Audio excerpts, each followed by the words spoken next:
Hey guys, welcome back to Filter Coffee Football. Today, both of us really good spirits because we're going to talk about Arsenal. Arsenal winning against Norwich 1-0. But yeah, before we get started, please hit that like button, hit subscribe, give us a follow on Instagram, and yeah, leave comments in the comment section below. Let us know how you think Arsenal is going to go on from here on out. And before wasting any more time, let's go ahead. Karthik, takeaway. Arsenal 1-0 in Norwich City. What was your takeaway from this match? Oh, good start. 3 points. I'm taking the 3 points first. The season starts now. I'll go with the bandwagon. I will definitely go with it. I'll say the season starts now. It has started now. 3 points in the bag. Uh, Formation change. Initially, a 3-4-3. I didn't think about it, but then it really made sense with the availability of players. Good to see Ben White and Gabriel back in. Good to see Tommy making his debut and an impressive one at that. I mean, for whatever amount of time he played, I thought he was impressive enough. And he did have a couple of moments. He had that hungry heart moment where it could have been a great Shaolin soccer finish, Yeah. but it was not so. Uh, then, yeah, even Maitland Niles got a call in. He played his favored role. I mean, he was right wing back initially, then came into center of midfield. Quite a lot there, quite a lot of movement. Martin Odegaard doing what he does best, linking up, making those cute runs, having the ball for his own.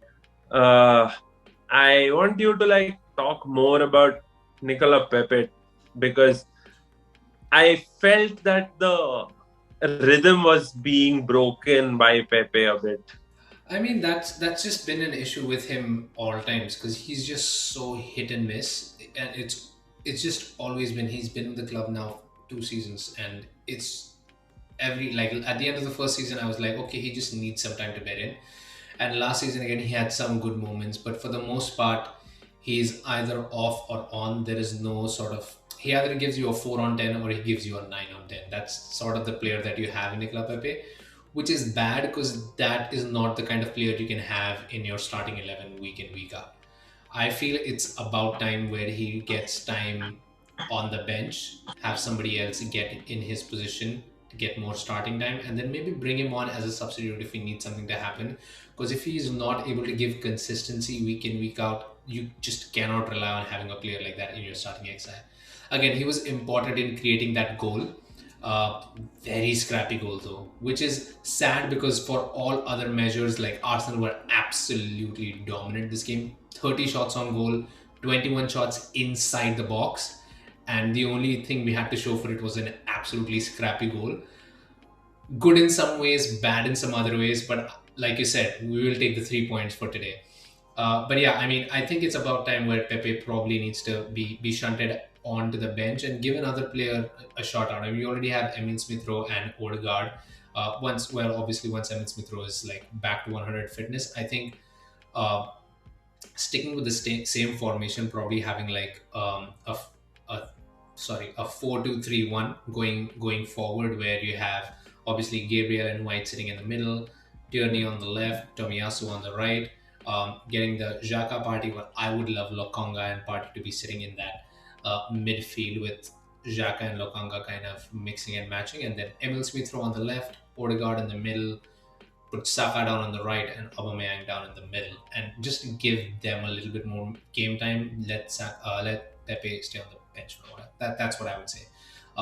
Yeah, but what about Norwich? I mean, four straight losses now and bang bottom of the table. Not looking so good for them. Uh, I think Norwich did miss a trick or two there, but true to Norwich City, they've they've been playing the way they have been playing for a while now. I mean, they have their expansive, progressive football that's going on. Although they are a team that's affected vastly by results, but they still stay true to their style of play. They're trying to build it out, trying to play the game as is, as they see fit, and not just like sit back with a nine-man defense waiting for that one counter opportunity to like score a goal and again hold fort. I like that about them. And I think they do have the players to play the progressive game. It's just that when you're coming up against a far too superior progressive team, you may have to switch your tactics a little bit. You may have to like be on the defense for most of the time. I mean, if you look at the possession stats, they only had a lesser amount of possession, which is obvious, right? So that should make you realize that you have to like hold the line a little bit, maybe let the opposition play it out, get it through from a tackle, like displace them from position, and then maybe go ahead. But Norwich were like, they were also going all guns blazing. And I mean, why wouldn't anyone? Because you are facing a heavily depleted Arsenal, kind of heavily depleted Arsenal. They were morally not there at all. Arsenal were not there. 3 games, 3 losses. Anyone would want to take their chance to like, okay, let's go on. Let's probably get a goal first and see how they react. I think Norwich went with that tactic and they just failed. Yeah, and Maybe they have had a tough start. I mean, tough string of opposition to start out their season with. So I mean, I don't blame them their poor results, but that's the thing, right? Where they have a good team. They have clearly spent some money into the transfer market as well, trying to strengthen that squad. But they're just not able to get that attack clicking. Timu Puki had a great first season in the Premier League. Probably not so hot this time around. Again, a couple of years older as well, so that makes a big difference on the pitch. Um, and yeah, not like you having, said, yeah, sorry, please go no, ahead. oh, not having Emi Buendia also made a difference, right? Your talismanic player is Yeah, not there on the pitch, and there's no proper replacement as such.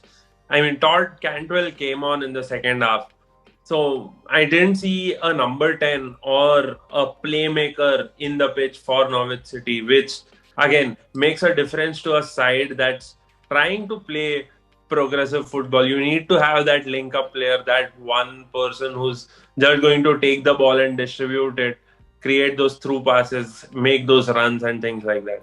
yeah, and I mean, Rishika also needs to start getting in the game a little bit more. Sargent still, I don't think he has had any kind of significant game time yet. Max Aarons has kind of had a quiet start. He was possibly the only other out and out Premier League quality player that in that squad outside of Buendia.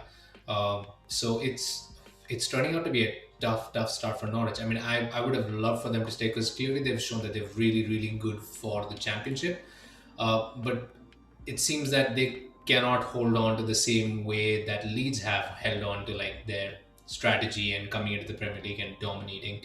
Still, I mean, not necessarily dominating, but at least their system still seems to be working in the Premier League as well. Norwich clearly probably need to have some changes in there. I think the one thing that they really need to do is add a little bit more physicality to their game because that's probably where they maybe could have had an edge over Arsenal today. That's sort of been Arsenal's weaker point over the last couple of years anyway. So uh, Norwich tried to play Arsenal at their game, and Arsenal just came out better today. So it's sad, but if this keeps going on, Norwich might just be a very nailed on relegation candidate at this point. But yeah, anything else to kind of add to this result? Anything that you wanted to kind of bring up? I would say I hope we convert more chances. I hope Arsenal converts more chances because I'm realizing that we aren't really creating as many chances as we should be. So, not converting the chances that we get might hurt us in the long run against superior opposition because we haven't really hit like top gear for a while right now. So you have to take whatever you get. You have to convert all those half chances or maybe at least 70-80% of those to like have a get a favorable result. Otherwise, you're still looking at the same draws or same way where you regret not finishing those chances and ending up on the losing side, right? Yeah, I mean, I definitely agree. As for me, I think Emil Smith Rowe is going to be our player of the season. Came on as a sub, just looked absolutely fabulous. So far this season has probably looked like our best player on the pitch. I mean, not to mention Saka is there as well, but he hasn't had as much time. But yeah, Emil Smith Rowe is probably going to justify his number 10 this season. That's what I think, and Fingers I'm crossed. really excited for that prospect. But yeah, that was us talking about Arsenal versus Norwich. Please let us know if you had any other thoughts in the comments below. Please let us know where you think Arsenal are going to finish this season. Let us know where you think Norwich are going to finish this season, and give us a like, share, subscribe. Also follow us on Instagram at FilterCoffeeFooty. And yeah, that was us. Take care and have a great day, guys. Bye. See ya.